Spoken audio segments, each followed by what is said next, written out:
हरियाणा में पंचायत चुनाव में नामांकन की प्रक्रिया चल रही है। बीजेपी का दावा है कि चुनाव में उसकी जीत होगी, लेकिन पार्टी को अपनी जीत पर संदेह दिखाई दे रहा है। पार्टी नेताओं को किसानों की नाराजगी का डर लग रहा है और ये बीजेपी के फैसलों में दिखाई भी दे रहा है। इसके बाद हरियाणा बीजेपी की रणनीति पर भी सवाल उठ रहे हैं। तो क्या है पूरा मामला, देखिए रिपोर्ट। हरियाणा में 2 चरणों में पंचायत चुनाव कराए जा रहे हैं। जिला परिषद पंचायत समिति सदस्य के साथ साथ पंच सरपंच के भी चुनाव हो रहे हैं।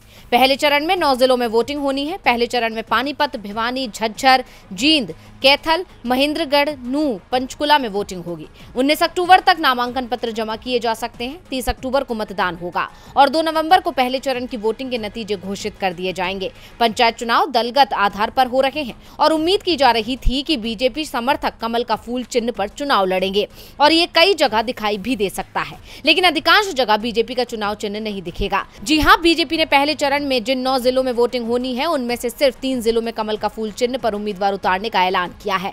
बाकी के 6 जिलों में पार्टी किसी भी उम्मीदवार को अपने चुनाव निशान आवंटित नहीं करेगी। बीजेपी नेता निर्दलीय उम्मीदवार की तरह चुनाव लड़ेंगे। दावा किया जा रहा है कि जिन जिलों में किसान आंदोलन का प्रभाव ज्यादा रहा है, वहां बीजेपी के चिन्ह पर चुनाव लड़ने को पार्टी नेता तैयार ही नहीं हो रहे हैं। पार्टी नेताओं को डर लग रहा है कि अगर कमल चिन्ह पर चुनाव लड़े तो किसानों की नाराजगी का सामना करना पड़ सकता है। वैसे भी पंचायत चुनाव स्थानीय मुद्दों पर लड़ा जाता है। ऐसे में पार्टी का निशान उम्मीदवारों के लिए मुसीबत बन सकता है।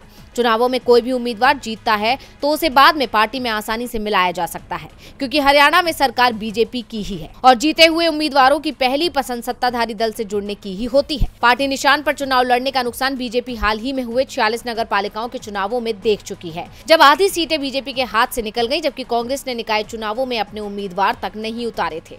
पंचायत चुनाव में बीजेपी के रास्ते पर उसकी गठबंधन सहयोगी जेजेपी भी चलती दिखाई दे रही है। जेजेपी ने निशान पर फैसला करने का जिम्मा स्थानीय संगठन पर ही छोड़ दिया है। डीवी लाइव की रिपोर्ट।